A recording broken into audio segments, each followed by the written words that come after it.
Baik, minta tolong ketua kelas untuk memimpin berdoa. Ya, berdoa dalam hati mulai.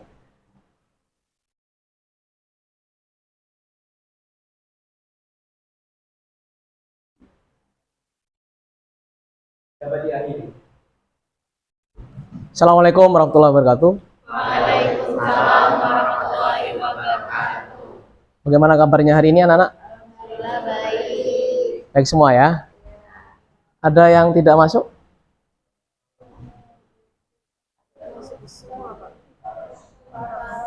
Satu orang. Faros. Kenapa Faros? Sakit. Baik, pada hari ini kita akan belajar tentang penerapan fungsi eksponen. Pada pertemuan sebelumnya kalian sudah banyak belajar tentang bagaimana sifat-sifat eksponen itu, gitu kan? Sekarang kita akan belajar tentang penerapannya. Jadi penerapan fungsi eksponen itu seperti apa? Nah, kamu bisa lihat di slide apa yang menjadi fokus kita. Jadi tujuan pembelajaran kita pada hari ini terkait dengan penerapan fungsi eksponen ini. Yang pertama adalah kalian diharapkan nanti setelah pembelajaran ini bisa membuat model matematika dari masalah yang berkaitan dengan fungsi eksponen. Jadi masalah fungsi eksponen ini berkaitan dengan soal-soal yang terjadi dalam kehidupan kita sehari-hari. Nah, kemudian yang kedua, kalian diharapkan bisa menyelesaikan masalah yang berkaitan dengan fungsi eksponen dan menggambar grafiknya. Ya, menyelesaikan masalah. Nah, kemudian yang ketiga, menginterpretasikan solusi yang telah kalian temukan dari masalah yang berkaitan dengan fungsi eksponen tersebut. Jadi tujuan pembelajaran kita pada hari ini ada 3. Ya, kalian bisa pahami itu dan kalian bisa lihat di slide itu.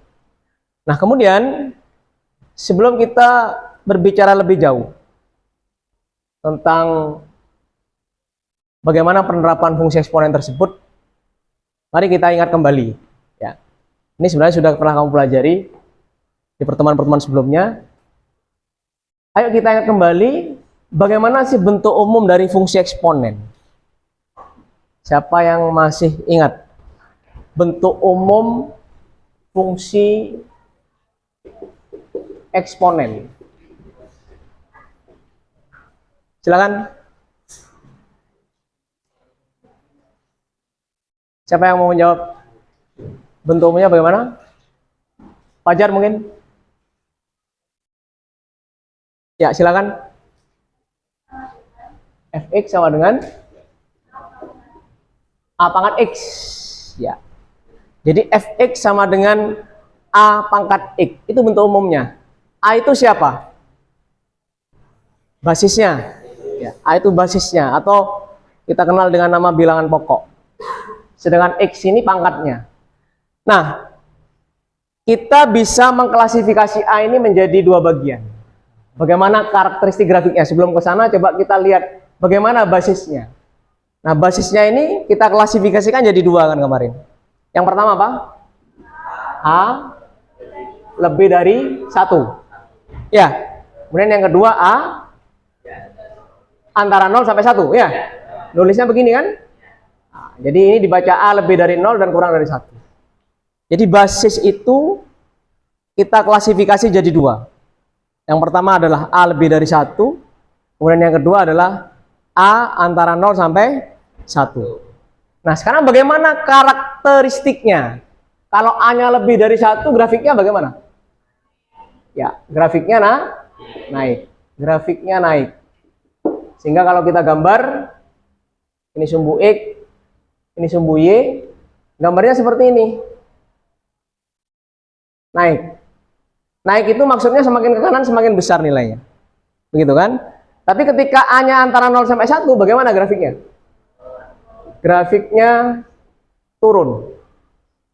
Sehingga kalau kita gambar, ini sumbu X, ini sumbu Y, gambarnya turun seperti ini.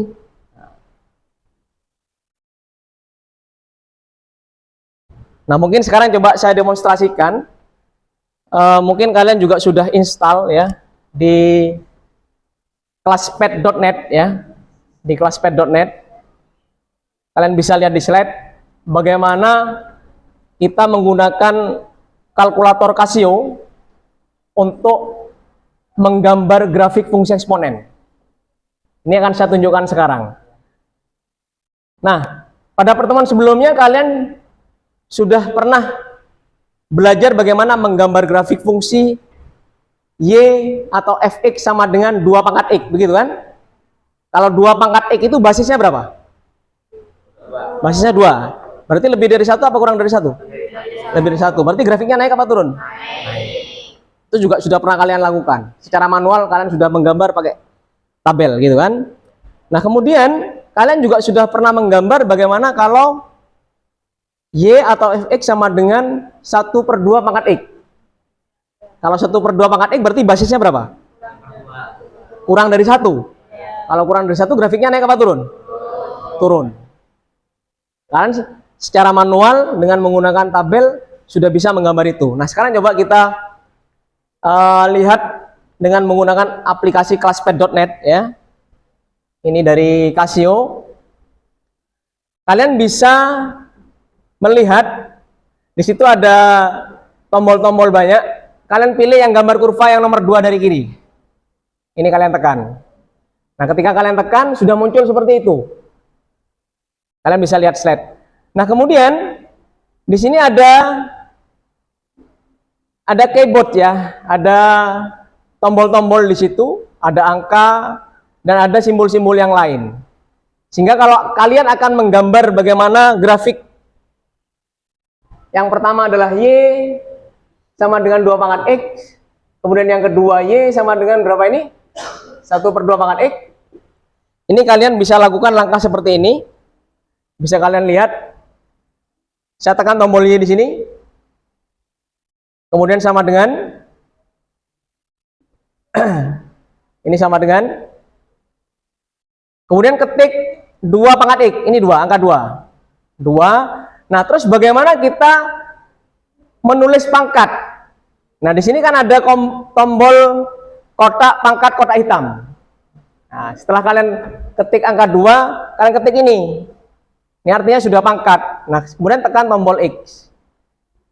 Nah, jadi tertulis di situ Y sama dengan 2 pangkat X. Nah, kemudian execute, dieksekusi. Maka gambarnya akan nampak seperti ini. Ini gambarnya. Benar seperti ini ya. Grafiknya naik kan? Nah, coba kamu lihat. Ketika X-nya 0, Y-nya berapa? 1. Karena 2 pangkat 0 itu kan 1. Coba kamu lihat di sini. Nah, ini 1 ini berarti. Ini berarti 0,1. Benar ya? Ketika X-nya 1 berapa? Ketika X-nya 1. Y-nya berapa? Ketika X-nya 1, Y-nya berapa? 2. Maka di sini titik 1,2. Ketika X-nya 2, Y-nya berapa? Ketika X-nya 2, Y-nya berapa? 4. 2 pangkat 2 kan 4. Nah, maka seperti ini.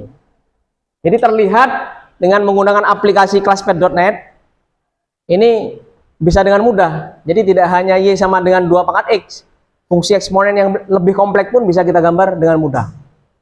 Nah, sekarang coba kita lihat bagaimana yang Y sama dengan 1/2 pangkat X. 1/2 itu kalau dijadikan desimal berapa? 0,5. Ya, sehingga kalian bisa, kalau ingin menambahkan, jadi di gambar yang sama, kamu lihat di bagian bawah ini ada tombol fx. Ketik aja fx. Seperti itu, maka akan nambah fungsi. Ketik lagi y, kemudian sama dengan, pakai tanda kurung, ya, kurung buka, kemudian 0,5. 0,5. Tutup kurung, kemudian tekan tombol kotak pangkat kotak hitam, kemudian dipangkatkan X, kemudian dieksekut.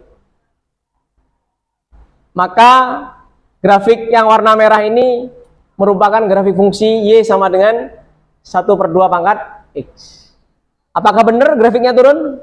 Ya, seperti itu.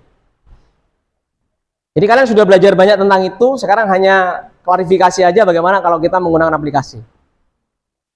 Kalian bisa membuat nanti di aplikasi kalian sudah install itu semua. Kalian bisa membuat fungsi yang lebih kompleks. Misalnya 30 kali 2 pangkat X, itu bisa dengan mudah terlihat. Tapi secara manual kalian harus tahu bagaimana mendapatkan grafik itu. Gitu kan? Ya. Nah, kemudian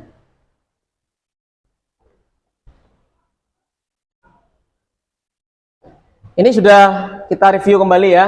Nah, sekarang kita lanjut ke ini.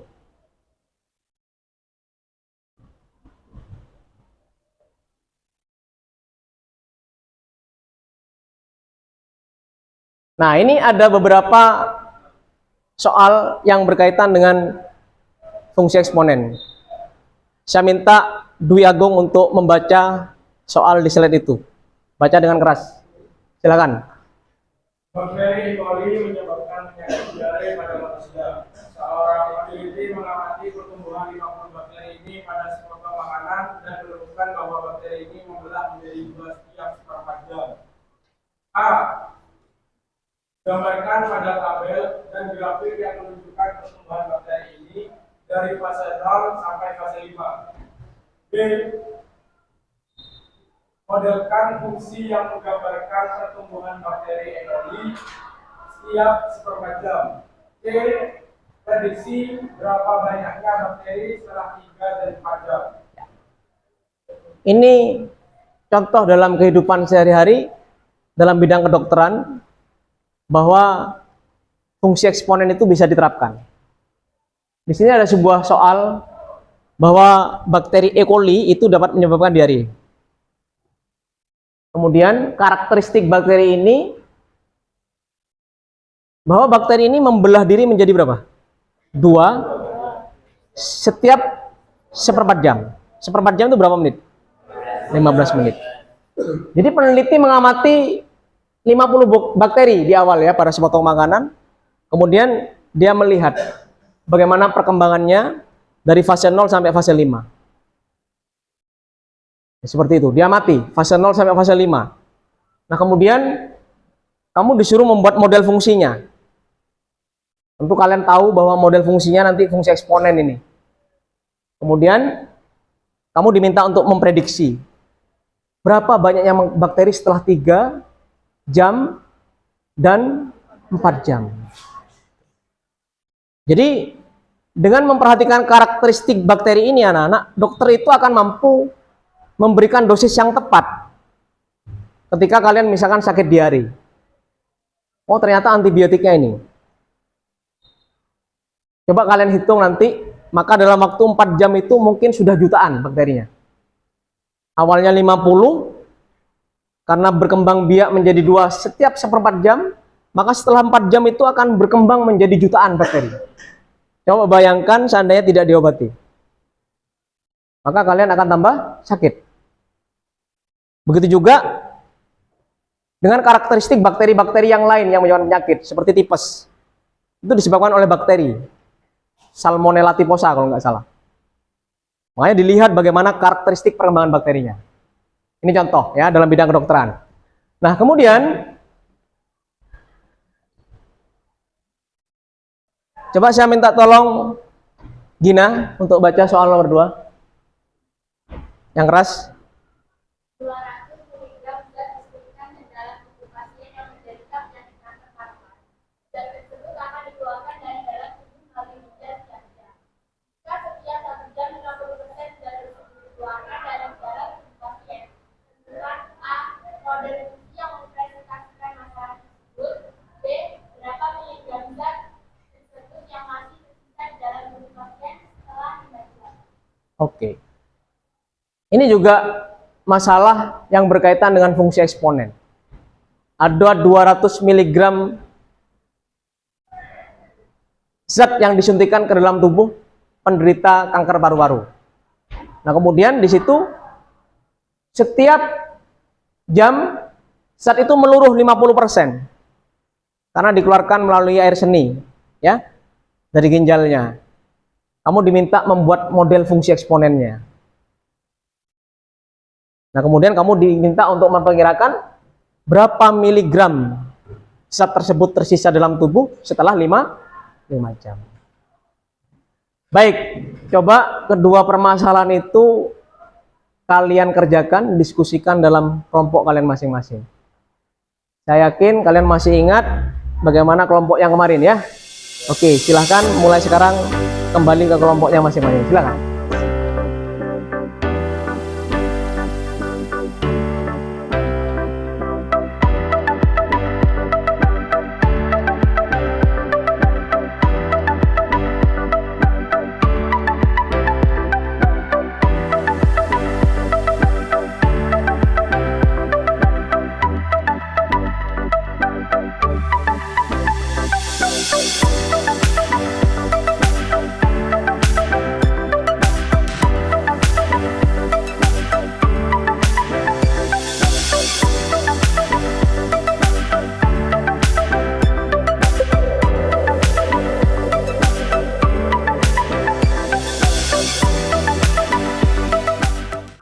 Oke, siap-siap dijelaskan ya. Oke, yang lain perhatikan. Kalau ada sesuatu yang ditanyakan nanti silakan ditanyakan. Naik, silakan. Ya, soalnya dibaca dulu. Yang keras, yang keras. Bakteri E. coli menyebabkan penyakit diare pada manusia. Seorang peneliti mengamati pertumbuhan 50 bakteri ini pada sepotong makanan dan menemukan bahwa bakteri ini membelah menjadi 2 setiap setelahnya.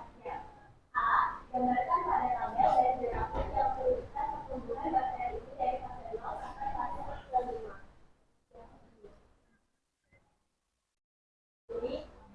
Yang lain di bawah dulu, yang lain di bawah. Yang lain di bawah.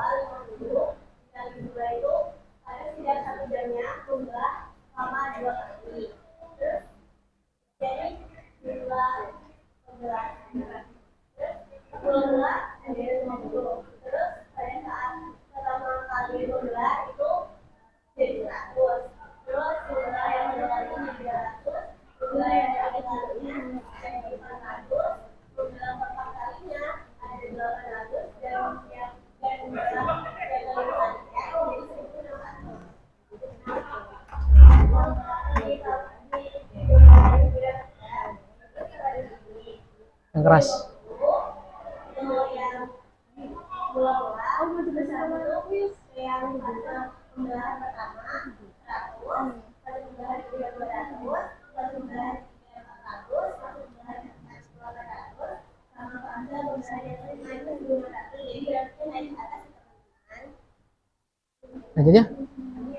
Selanjutnya yang Pi.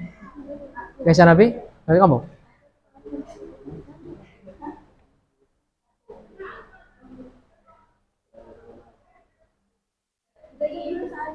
Tidak usah, langsung. Model fungsi dari bakteri itu kan fase 0 itu anggapannya kayak 50 kali 2 pangkat 0 misalnya 50, terus 50 kali 2 pangkat 1 sama dengan 100, terus terusnya kayak gitu. Nah, karena dari sini akhirnya didapatkan fx sama dengan 50 kali 2 Pangkat X. Soalnya ini pengulangan dari perkalian 2-nya.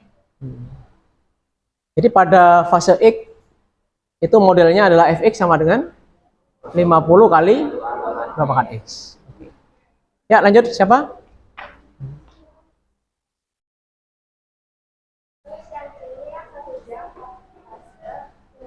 Yang keras suaranya agak keras.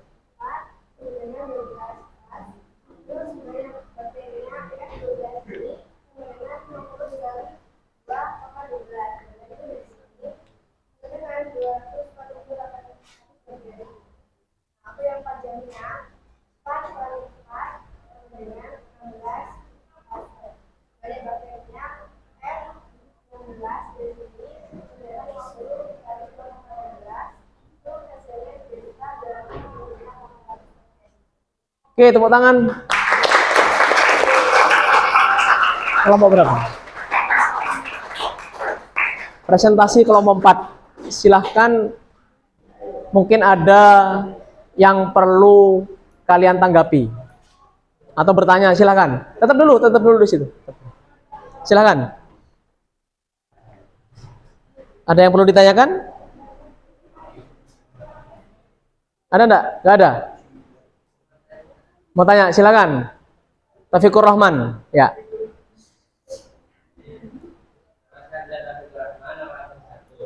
Nah itu kan ada 1 jam 4 fase, kok bisa? Kalau jelasin. Ya. Paham? Silakan. Mungkin Gaishan Abe yang mau jelaskan. Gaishan Abe, ya, silakan.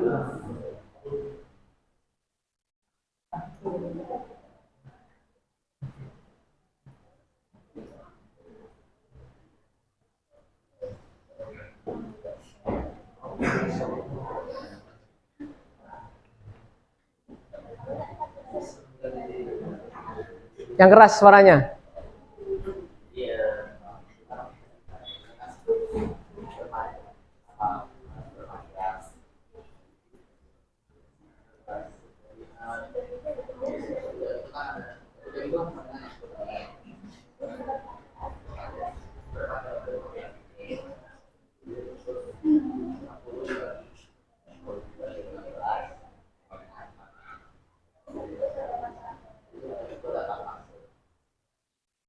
Sudah paham? 1 jam berapa menit? 60 menit. 1/4 jam itu berapa menit? Berarti kalau dia membelah diri setiap 15 menit, maka kalau 1 jam 60 menit, berapa kali dia membelah diri sudah? 4 kali. 60 dibagi 5. Ada lagi? Sudah gak ada? Oke, tepuk tangan untuk kelompok 4. Sekarang itu anak-anak ya. Jadi untuk yang nomor 2, saya kira juga tidak terlalu susah ya, karena modelnya juga sama. Tapi kamu sudah bisa memprediksi bahwa yang nomor 2 itu adalah fungsi yang meluruh.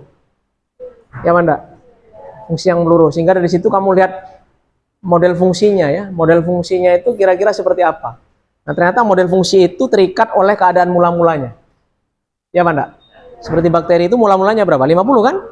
Dan kemudian juga terikat pada berapa kali dia melakukan perkembangbiakan atau penyusutan. Kalau 2 kali ya berarti basisnya 2. Kalau meluruhnya menjadi 1/2 ya berarti basisnya 1/2.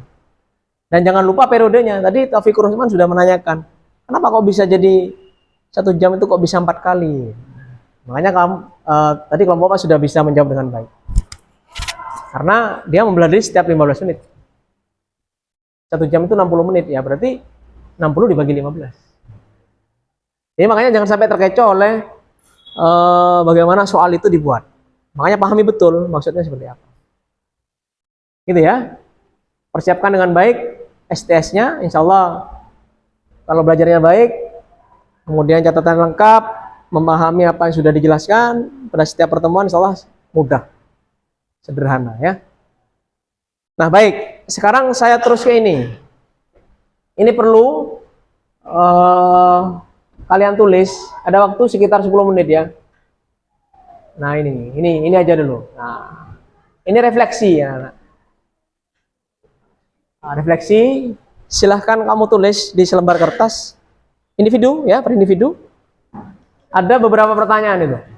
Yang pertama, hal apa yang paling kalian pahami atau kuasai pada pembelajaran hari ini? Pembelajaran matematika ya. Dan yang kedua, hal apa yang masih belum kalian pahami dan bagaimana upaya kalian untuk memahaminya? Kemudian yang ketiga, hal apa yang masih membingungkan? Ya. Silakan di selembar kertas.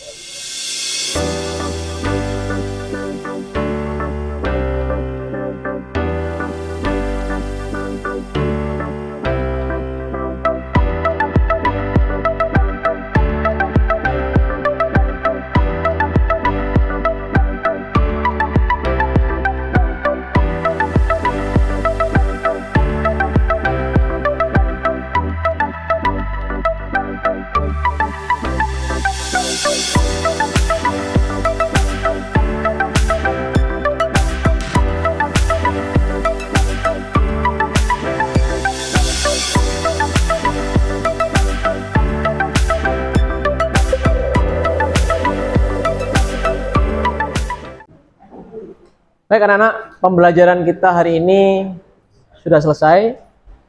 Jadi terima kasih atas